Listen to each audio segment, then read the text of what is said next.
ଆଉ ବହୁତ ଭାବିଲା ପରେ ଏମିତି କିଛି ଆମର ଡିଜାଇନ୍ ଗ୍ରାଫ୍ ହେଇଛି। ତ ଏହାର ଫାଇନାଲ୍ ଲୁକ୍ ମୁଁ ଆପଣଙ୍କୁ ବିଲ୍ ବନେଇଛି। ତାପରେ ଏଟା ଗୋଟେ ଲିଷ୍ଟ ରହିଛି ଯେଉଁଠି ମାନେ ସବୁ ନାମୀ ଦାମୀ ଆର୍ଟିଷ୍ଟ ମାନଙ୍କ ନାଁ ୟା ଭିତରେ ରହିବ ଆଉ ସେମାନେ ଆମ ସହ ଯୋଡ଼ି ହେବେ।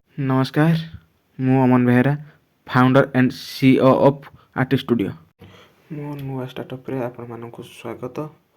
ତ ଆପଣମାନେ ଦେଖିପାରୁଥିବେ ଏଠି ମୁଁ ମୋର ବିଲ୍ ବନେଇଛି। ତାପରେ ଏଟା ଗୋଟେ ଲିଷ୍ଟ ରହିଛି ଯେଉଁଠି ମାନେ ସବୁ ନାମୀ ଦାମୀ ଆର୍ଟିଷ୍ଟ ମାନଙ୍କ ନାଁ ୟା ଭିତରେ ରହିବ ଆଉ ସେମାନେ ଆମ ସହ ଯୋଡ଼ି ହେବେ। ତ ଚାଲନ୍ତୁ ମୁଁ ଏହାର ପ୍ୟାକେଜିଂ ମାନେ ଡ୍ରଇଂ ଯେଉଁ ହେବ ତା'ର ପ୍ୟାକେଜିଂର ପ୍ଲାନିଂ କରୁଛି। ତ ଆପଣମାନେ ଦେଖିପାରୁଥିବେ ଏବେ ମୋର ପ୍ୟାକେଜିଂ ପାଇଁ ପ୍ଲାନ୍ କରୁଛି ବସିକି। ତ ଆଉ ବହୁତ ଭାବିଲା ପରେ ଏମିତି କିଛି ଆମର ଡିଜାଇନ୍ ଗ୍ରାଫ୍ ହେଇଛି। ତ ଏହାର ଫାଇନାଲ୍ ଲୁକ୍ ମୁଁ ଆପଣଙ୍କୁ ଦେଖେଇଦେବି ଲାଷ୍ଟରେ।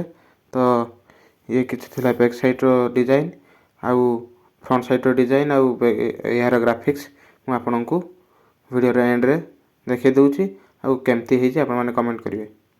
ଆଉ ଇଏ ଥିଲା ମୋର ଫ୍ରଣ୍ଟ ସାଇଡ଼୍ର ଡିଜାଇନ୍ ଆଉ ତାପରେ ଇଏ ଥିଲା ଆମର ବ୍ୟାକ୍ ସାଇଡ଼୍ର ଡିଜାଇନ୍।